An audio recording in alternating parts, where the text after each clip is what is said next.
Hello everyone. Today here's the next topic, nursing round manual or protocol.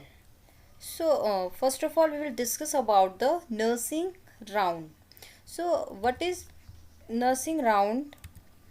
A procedures in nursing educations and in later practice in which one or more visit to a hospital patients are scheduled by two or more nurses to coordinate care, troubleshoot, respond to the patient's needs and share inside the nursing rounds. Okay. So rounds क्या होते हैं आपके? Nursing rounds means जब ये क्या है, एक procedures है, लाइक मीन्स जहाँ जहाँ पे हमें क्या आइडेंटिफाई करते हैं पेशेंट्स की need. Okay means which type of care उनको प्रोवाइड करनी है. All these things we observe during the nursing rounds. Definitions is a nursing round is one which present an overview of certain aspect of the nursing or medical care of all patients on the ward or of a selected patients. Okay. Nursing rounds क्या है? आपका एक overview है किसका? Means जो patient का हम क्या लेते हैं? ओवरव्यू लेते हैं. It is a certain aspect means nursing care और medical care of all patients और सेलेक्टेड पेशेंट्स जिनको क्या है, केयर की नीड है या उनका उसमें कोई चेंजेस आए हैं, मेडिकेशंस में, उनके ट्रीटमेंट्स में कोई चेंजेस आए, तो ये सारे कहाँ पे होते हैं? आपके नर्सिंग राउंड्स में. Okay. So the purpose of nursing rounds to demonstrate symptoms important in nursing. According to symptoms, then you will provide care to the patients. Okay. And to clarify the terminologies used and to compare the client's reaction to disease. Okay. तो ये during rounds आप क्या कर सकते हो? Compare कर सकते हो. And to demonstrate the effect of drugs and to explain the plan to the patient and to illustrate the skillful nursing care. Okay. Then compare the methods of meeting the needs, instructional purpose for student nurse and to learn about the disease pattern of care and treatment. Okay. तो during rounds हम क्या कर सकते हैं? Learn कर सकते हैं कि डिजीज़ कंडीशन है, क्या पैटर्न है, कैसे हमें केयर करनी है और क्या हमें ट्रीटमेंट देना है पेशेंट्स को. Okay. So the types of ward round. So there are so many types of wards round. The first one is rounds with doctors. आपने भी देखा होगा हॉस्पिटल में डॉक्टर्स आते हैं, देन राउंड्स होते हैं, पेशेंट्स राउंड्स. तो rounds with doctors and rounds with discuss psychological problem of patients, social service rounds, medical rounds for nurses and round with the physical therapist and nursing rounds. तो जब patients का round होता है, mean sorry, जब ward में round होता है तो उसमें क्या होता है, आपको डॉक्टर्स के साथ भी राउंड्स करवाना होता है, साइकोलॉजिकल अगर कोई थेरेपी प्रॉब्लम है, and medical round for nurses, physical therapist है. तो मीन्स क्योंकि आपको क्या होता है, पेशेंट्स की सारी कंडीशंस पता होती है, बिकॉज 24 आवर्स जो नर्सिंग स्टाफ्स होता है वो पेशेंट के साथ रहता है. तो डॉक्टर्स को भी क्या बताना है उसकी मीन्स क्या इसकी प्रोग्नोसिस है, क्या इसकी रिपोर्ट है. Then during the round everything will be change. Means if अगर वहाँ पे क्या है, उसके ट्रीटमेंट में चेंजेस की ज़रूरत है तो वहीं पे आपको क्या होगा, डॉक्टर बताएगा. ओके. मीन्स अगर उसके ट्रीटमेंट में कोई भी चेंजेस आए हैं या उसका कोई प्रोसीजर्स करना है, these all things. So the way of conduct rounds. तो फर्स्ट ऑफ ऑल हम क्या करेंगे, जब वार्ड राउंड कंडक्ट होता है देन क्या होता है, जो teacher goes to the patients room with the group of nurses. Okay. And outside of the door and out of his hearing they discuss the objectives, after which they go in to see the patients and talk for a few moments with him. तो patient के पास जाने से पहले आप क्या करोगे, उसके objective set करोगे. ओके. कि आपको क्या बात करनी है, क्या डिस्कस करना है. Then they move on the next patient. जब एक पेशेंट्स का राउंड ख़त्म हो जाता है देन दूसरे पेशेंट्स के पास जाते हैं. Okay, then discussion most necessarily by brief, including only the outstanding points if the purpose is to visit all the patient in. आपके वार्ड में 60 पेशेंट है, 20 पेशेंट है, 50 पेशेंट्स है, तो आपको सबका राउंड्स लेना है. तो आपको सिर्फ ब्रीफ पॉइंट्स पे क्या करना है, डिस्कशन करना है. अगर सपोज आपको सिर्फ एक ही पेशेंट्स का राउंड लेना है तो आप उस पर मीन डीपली उसका डिस्कशन कर सकते हो. लेकिन अगर आपको बहुत सारे पेशेंट्स का राउंड करवाना है तो आपको सिर्फ आउटस्टैंडिंग पॉइंट्स पे क्या करना होगा, डिस्कशन करना होगा. And the nursing rounds are done in a reporting style regarding the patients condition, nursing care, medical care and prognosis. Okay, जो भी होगा आपका किस में होगा, रिपोर्टिंग स्टाइल में होगा.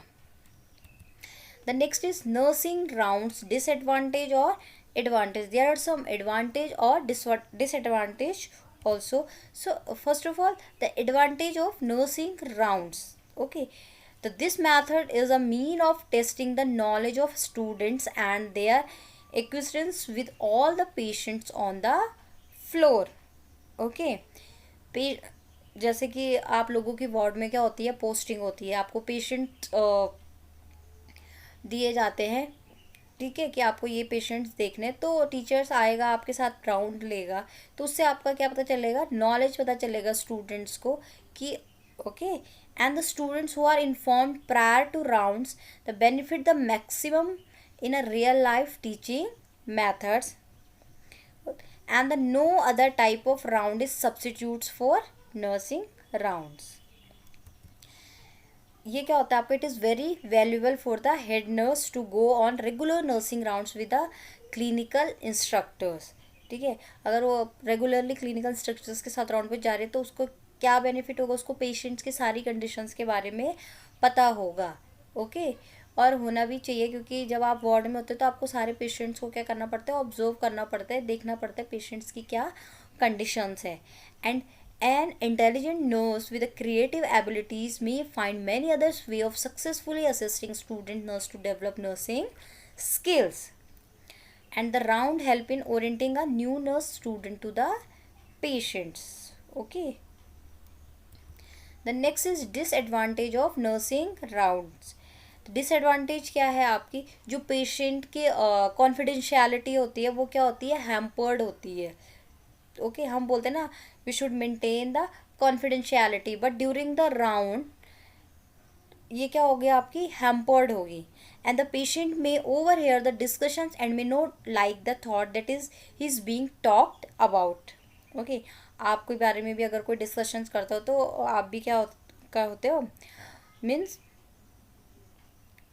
आपको भी क्या है, अच्छा नहीं लगता. तो सेम कंडीशंस यहाँ पे होती है कि पेशेंट के बारे में डिस्कशन चलता रहता है, तो जो उसको मीन्स जो पसंद नहीं करता है. And if the group is large and the teacher may not able to speak loudly enough to be heard, in which case the attentions of individual who are on the fringe in lost. Okay, अगर group large है तो teachers क्या नहीं होता है, may not be able to speak loudly. और क्या कहते हैं, लार्ज ग्रुप में भी क्या होगा, एक्सप्लेनेशंस प्रॉपरली नहीं हो पाएगा. And distractions are present in the ward, आपने देखा होगा. So an unprepared nursing rounds has little teaching learning value. अगर आपका अनप्रिपेयर्ड राउंड है, आपको पेशेंट्स की कंडीशंस के बारे में पता ही नहीं है, तो मीन्स जो आपकी टीचिंग लर्निंग वैल्यू होगी वो क्या होगी, वहाँ पे कम होगी. ओके, आप प्रॉपरली टीच नहीं कर पाओगे. So the value of nursing rounds depends on the quality and the presentations of the nurse, teacher, head nurse. Depend किस पे करता है, आपकी क्वालिटी ऑफ प्रेजेंटेशंस पे. So these are the advantage and disadvantage about the nursing rounds. And the next is nursing manual और nursing procedures manual. तो nursing procedures manual are an important resource for the practice, but ensuring that the correct procedures can be located when needed is ongoing challenge. And the poster present an approach used to automatically index nursing procedure with standardized nursing terminologies. आपने देखा होगा आपके पास procedures manual होते हैं, तो वो क्या होते हैं, एक स्पेसिफिक स्टैंडर्डाइज फॉर्म में होते हैं, ठीक है।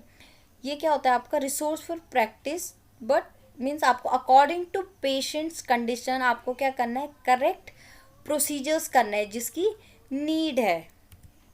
A manual provide instructions or guidelines how to perform an activity and serves as a reference book on the activity. Okay, instructions में जिससे आपको क्या मिलते हैं, इंस्ट्रक्शंस मिलते हैं, गाइडलाइंस मिलते हैं। सपोज आपको बैक केयर देनी है तो बैक केयर के लिए भी क्या होगा, पहले इंस्ट्रक्शंस होगा कि फर्स्ट ऑफ ऑल आपको फर्स्ट स्टेप क्या करना है, सेकंड स्टेप क्या करना है, थर्ड स्टेप ये कहाँ से मिलेगा आपको, प्रोसीजर्स मैनुअल से। ओके, इंस्ट्रक्शंस मैनुअल जो आपके होंगे। So it is a good practice to compile all the rules, guidelines, and these directives generally fall under the following three headings. The first one is procedures issued by the administrative office and referring mainly to the regulation, and this is essentials for maintaining the discipline. Okay.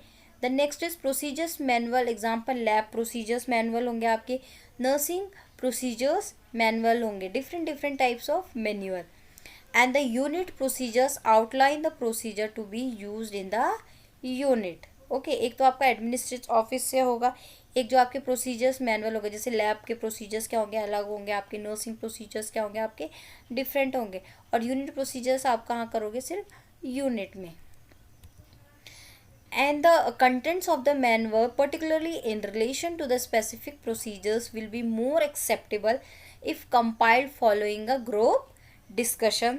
So it is important that manual should be keep up to date and old procedures should be removed when the new material is use. Okay, आपने देखा होगा कि जो भी procedures होते हैं day by day क्या आते रहते हैं, चेंजेस आते रहते हैं, तो जो हमारे ओल्ड प्रोसीजर्स है उनको हमें रिमूव करना है और जो हमारे न्यू प्रोसीजर्स न्यू मटेरियल शुरू है उनको क्या करना है, यूज करना है।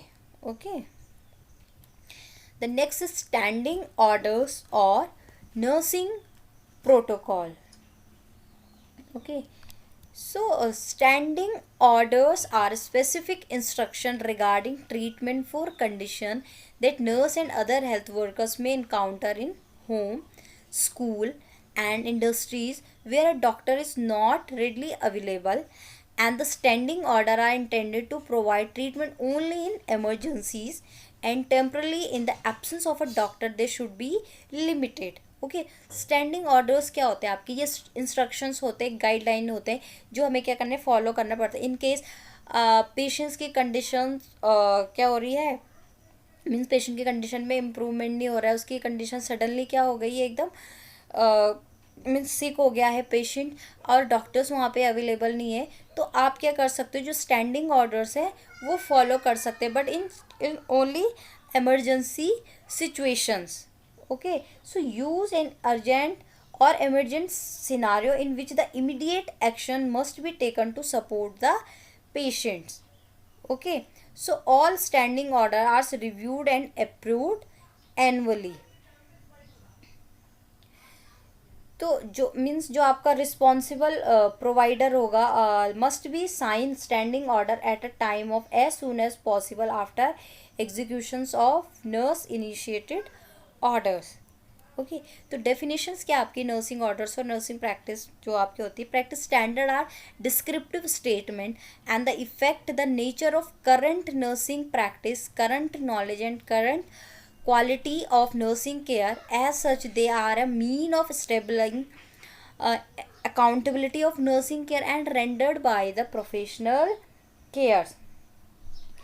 Okay, protocol क्या होता है आपका, protocol are used proactively by provider to support potential patient care. Okay,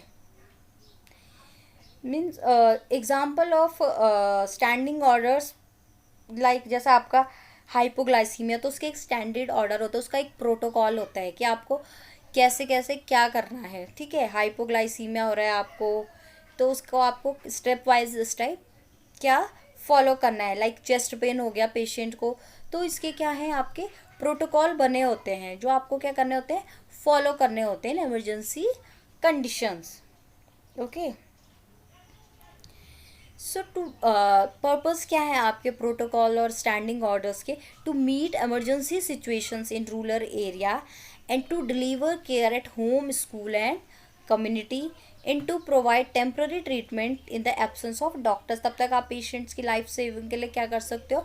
temporary treatment provide कर सकते हो पेशेंट्स को, और to promote health services in community. So these are the purposes of standing orders or protocols. Okay, so general standing order instructions क्या होते हैं आपके? जो स्टैंडिंग ऑर्डर इंस्ट्रक्शंस होते हैं ये किससे it should be issued jointly by the authorise medical office and a nurse और committee with a nurse representative. Okay, क्या होता है ये आपका? जॉइंटली ऑथोराइज ऑथराइज्ड होते हैं, उसमें आपका मेडिकल ऑफिस के वो भी आएगा, ऑफिसर भी आएगा, नर्स नर्स और committee with a nurse representative. Okay, and the community health nurse working in a rural areas may be only qualified professional personnel readily available to the family, so the standing instruction must be used with caution and discretions. Okay, so these are the general standing order instructions. So standing orders are these to promote health services in the community. Okay, जो आपका medical officer होते हैं legally responsible for issuing standing orders and he should have faith in the sound judgement of his staff. Okay, ये क्या करता है आपका? They reduce the danger in acute condition and create a feeling of responsibility among the members of the health team. Every health services should issue standing instruction to meet the health need of the areas. Okay, so these are the standing orders. The next is type of standing orders. So there are three types of standing orders. The first one is institutional order, and the second one is general order, and the third one is specific order. So institutional standing order is they are meant keeping in mind available resources, staff positions, and the objectives of a medical institutions or hospital. Okay, for example, standing order of PSC can be different from those of district hospitals. Okay, जो आपका standing order होगा जो public health जो PSC है आपकी different हो सकता है किससे? जो आपके डिस्ट्रिक्ट हॉस्पिटल से है. तो ये इंस्टीट्यूशनल स्टैंडिंग ऑर्डर होता है. हर इंस्टीट्यूट के अपने क्या होंगे? Standing orders. The next is specific standing order. So these order are meant for the trained medical personnels, mainly the nurse. Technical knowledge and specific skill are required to implement these orders. Okay, means ये mainly किसको trained किया जाता है? हमारी nurses को, ताकि वो क्या कर सके? मीन्स इम्प्लीमेंट कर सके अपने स्किल्स को. Example like giving care at home, injections, oxygens, therapies. So these are the specific standing orders. The next is general standing orders. General standing orders means owning to a large population, vast geographical area, and the shortage of resources, some standing order are used to propagate healthcare message to the massage. Okay, so example preventing measure against the AIDS. तो means ये overall large population को क्या करेगा? आपकी cover करेगा. Means general standing orders में. So advantage of standing order. The community standing orders provide timely treatment during emergencies. Okay, आपने देखा होगा कम्युनिटी में डॉक्टर्स आर नॉट अवेलेबल, तो आप इमरजेंसी कंडीशंस में क्या दे सकते हो? ट्रीटमेंट दे सकते हो और पेशेंट्स की लाइफ सेव कर सकते हो. तो आपके ये क्या है? एडवांटेजेस स्टैंडिंग ऑर्डर्स के. And they enhance the quality and activity of health services, and they provide a feeling of confidence and responsibility in the nursing staff and other health workers. Okay, and to help the decentralize the health responsibility, and they help to strengthen the primary services in the community. So these are the advantage. Okay, the last is role of nurses. Nurses का क्या role है आपकी?